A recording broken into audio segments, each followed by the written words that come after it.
On February 28, 2010, 1,600 elementary school students filed into Kleinhans Music Hall in Buffalo, New York. They were there to see a free performance by the Preservation Hall Jazz Band. For some of these students, this may have been their first concert and their first introduction to New Orleans jazz.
When I was growing up in New Orleans, the first time I heard music was my father. And he was a musician, and he played it with the Preservation Hall Jazz Band. He also played with a marching band, and those were the earliest educational experiences I can remember. And it wasn't a formal education experience. It was me literally marching alongside my father at his footsteps, absorbing the culture of music. And it wasn't until much later, when I was about 13 years old, that I actually started taking lessons, formal lessons, on the upright bass. And then all of a sudden, I learned what I was doing all those years. That's how traditions are passed along in New Orleans. They're taught from one generation to the next.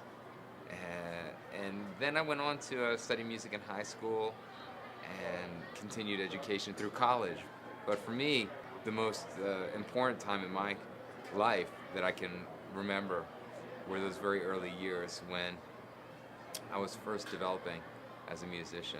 To now pass those traditions on to students younger than me is one of the most rewarding things I can imagine.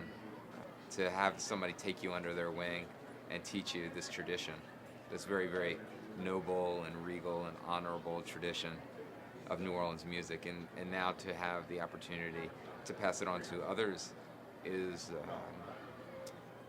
it's one of the greatest joys of my life. It's the reason we wake up in the morning, is to do what we do, to play music. It's why we travel all over the world. It's why we come and perform for students wherever we go, because I know how important it was when I was that age, when someone took time to sit down with me and perform. The music is something that brings people together, and it is a healer. And that's what we're so proud to be a part of, is that legacy.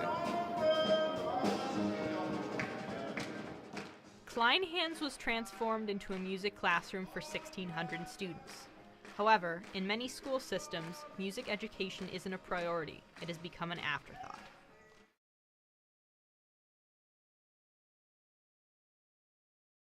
I think that we're in trouble with education. We have been for several years, for more than several years.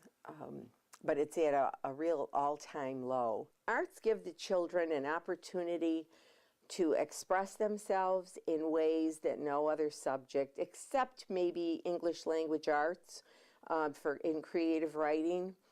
But if a child doesn't have the vocabulary and the writing skills, if they don't happen to have that particular intelligence, the strength of writing ability, then they're not going to be able to express themselves in word, whereas they might have a very high intelligence for visual studies or for music or dance or theater. And in those modes, they can express themselves in ways that they can't in any other subject. Gardner was so clever in his identification of our multiple intelligences. And we have to remember that every single child has an ability for art, one of the arts, if not all of the arts. And those abilities vary to a great extent. We know that every psychological construct is normally distributed in the population. So we know that we have this varied group of children with artistic abilities. If we don't bring them good, solid arts education in the schools, then we're not allowing every child to become all that he is capable of being. And that, after all, is the main goal of education, is to let every child develop commensurate or equal to what his capabilities are. We made our own bed and now we're lying in it. Music educators have not done the job that they needed to do for whatever reason. And so a lot of the people who are now principals and superintendents and making the decisions, they maybe had a bad experience in music or in visual studies, or they maybe didn't learn to value the arts. And so they have no problem cutting them.